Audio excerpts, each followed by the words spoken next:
Have you ever wondered if there's certain types of houses you should totally avoid buying? Whether you're a first time buyer or you're just out there looking to buy your next property, it's a good question to ask, because the last thing you want is to end up with a property that turns into a money pit. After looking at hundreds of homes and helping clients buy the right ones, I've seen it all. There are definitely some certain types of homes that you should stay away from, or at the very least, know how to deal with these problems if you come across them. So in this video, I'm breaking down 5 types of houses you should never buy, or at least what you can do if you find yourself dealing with one of these problems.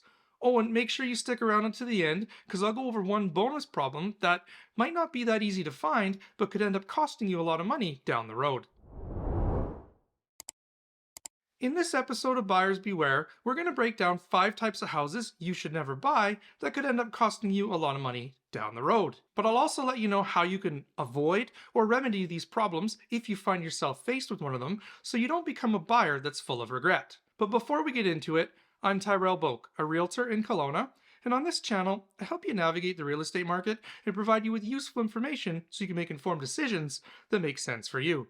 If you get any value out of this type of content, make sure you hit the like and subscribe buttons so you don't miss out on future videos. And whenever you're ready, or if you have questions, you can hit the first link down in the description to book a call with me, or you can leave your questions down in the comments and I'll make sure I answer them for you. The first type of houses you should avoid buying if you can are homes with poor insulation. Across Canada, homes experience diverse and extreme weather conditions, from freezing winters to hot summers. Poor insulation can result in uncomfortable living conditions and high energy bills. Whether you live in northern parts of Canada where the extreme temperatures can dip really low, or the southern parts where it can get quite warm in the summer, this can be a big issue for any buyer. One of the ways you can avoid this problem is to hire a professional to perform an energy audit and an inspection before the purchase. It's always a good idea to get an inspection before you firm up the purchase of any home anyways, but make sure that your inspector's also doing an energy audit to make sure that there's no gaps in the insulation or drafts that you may not be able to see during your first viewing of the home. One of the other ways to avoid this issue is to upgrade the insulation in key areas like the attic, walls, and floors,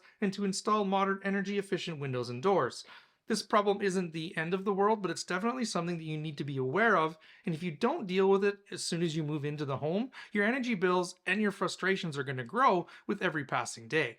Another type of house that you should avoid buying in Canada is homes that are prone to flooding. Low-lying homes near rivers, lakes, or areas with poor drainage are vulnerable to seasonal flooding, especially during heavy rainfalls or spring snowmelt, which are common across many regions in Canada. One of the ways that you can avoid this problem is to check floodplain maps and historical flooding records before buying, and if you feel like this is really a big issue for you and you want to stay away from it, just make sure you're not looking to buy any homes that are on an active floodplain or a floodplain that has had issues in the past. Another way you can avoid this problem is to install a sump pump, improve the property drainage, and consider flood barriers. And also to ensure you have proper flood insurance to protect your investment. One of the more current things that's coming up in insurance is you can actually get sewer backup insurance. So if something comes up through your floor drains or anything like that, you've got insurance for that. But there's another type of coverage which is called overland flood or overland water insurance, and you want to make sure that that's included in your homeowner's policy.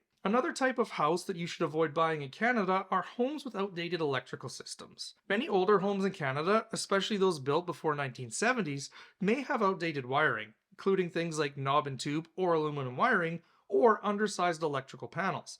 This can be a safety hazard and make it difficult to power modern appliances.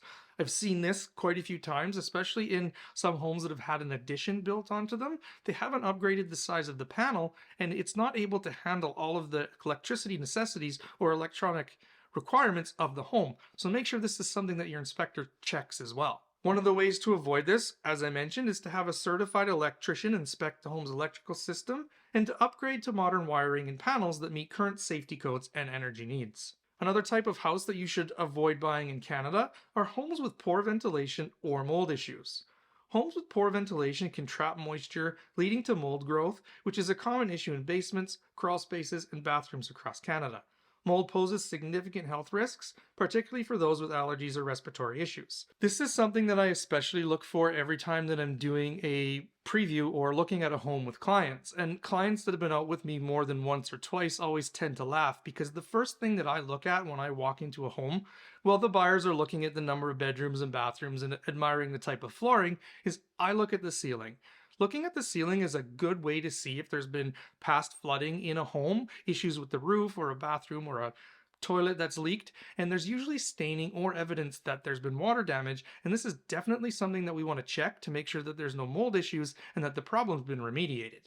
And a good way to avoid this problem is to inspect for visible mold or signs of dampness during the home inspection, and to improve ventilation by installing exhaust fans, dehumidifiers, and upgrading HVAC systems. You can also address leaks and water intrusion issues immediately to prevent future mold growth, and to be on the lookout for previous marijuana growing operations even if they've been remediated. Previous marijuana grow operations are a bit of an issue. There are some banks that won't even lend you money on them to get a mortgage, but it's also very difficult to be sure that the problem's been remediated properly, and you want to make sure that you're not going to have future mold issues because the problem wasn't dealt with properly in the first place. And the last type of houses you should avoid buying in Canada are homes with limited parking or accessibility. In many Canadian cities, urban growth and population increases have made parking space and accessibility a premium. Limited parking can be a major inconvenience, especially for families or homeowners who entertain guests frequently. A good way to avoid this is to look for homes with a driveway, a garage, or adequate on-site parking. This is also an issue in many parts of the country where homes have basement suites. So you want to be aware of homes that have basement suites or additional dwelling units and make sure that, one, there's enough parking for those additional vehicles, or that the street's not too narrow and you're not going to be able to get down that street, probably in the evening. One good thing that you should do anytime you're looking at a home is drive by it at different times of day. Go by in the morning, midday, and in the evening. And in the evening, you'll be able to see signs if there are adequate parking or if the streets are packed with vehicles after people get home from work. And another way to avoid this headache is, if parking is limited, investigate street parking regulations or explore public transit options in the area. And just some general advice for Canadian home buyers: always hire a certified inspector to check the house for problems. You don't want to move into your new home only to find that there's uncovered issues that you didn't know about before you purchased it.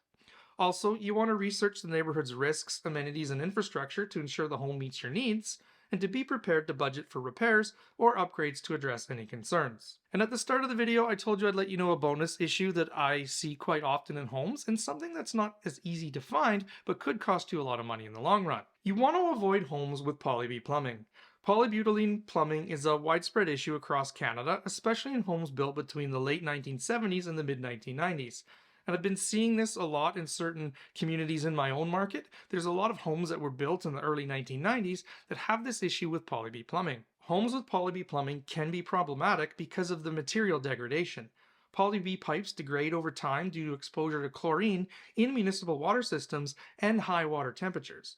This makes Canadian homes, particularly those in regions with treated water, prone to leaks and water damage. This also causes problems with insurance because many insurance providers in Canada refuse to provide insurance for homes with poly plumbing, or they're going to charge higher premiums due to the increased risk of water-related claims. It also can lead to costly repairs. If the pipes leak or fail, replacing poly plumbing can cost anywhere from $5,000 to $15,000 or significantly more, depending on the home's size and layout. One of the big issues with poly plumbing is it's inside the walls. So if you get a leak anywhere inside the drywall and you don't notice it right away, it can cause significant damage, and you're not only replacing the plumbing at that point, you're probably replacing your flooring, your drywall, and anything else that gets wet over the process. The other impact it can have is on the resale value of your home. Homes with poly plumbing often have reduced resale values or face challenges during negotiations unless the plumbing has been replaced. The good news is we can identify homes with poly plumbing if we know where to look. Poly pipes are typically gray or sometimes blue with PB2110 printed on them. The common locations you can look is under the sink, especially the kitchen sink, in the basement where the ceiling's not closed in utility rooms, or on the hot water tank. I usually start at the hot water tank to see if those poly pipes are there, but the most common place I look is either under the kitchen sink or the bathroom sink. And I can't tell you the number of times where I've seen that plumbing there and evidence of slow leaks, which is usually staining on the bottom of the vanity. The other way to identify poly B is that a certified home inspector can confirm whether the home has poly B plumbing during a pre-purchase inspection. And again, this is why it's always important to get an inspection from a certified inspector and to fully review that inspection report. The best ways to address poly B plumbing issues is to negotiate repairs during your purchase, to replace it with modern plumbing, regular monitoring, and preventative measures like replacing it. This is obviously not an exhaustive list of all of the things that you need to look out for when you're buying a home in Canada, but it will get you a really good start on how to avoid homes that are either going to be a money pit or a home that you should avoid completely. If you think that I've missed anything or don't think that some of these are that big of an issue, comment down below and let's have a conversation. And if you'd like a more exhaustive guide on how to buy a home in Canada, check out this video right here. Thanks for watching. We'll see you next time.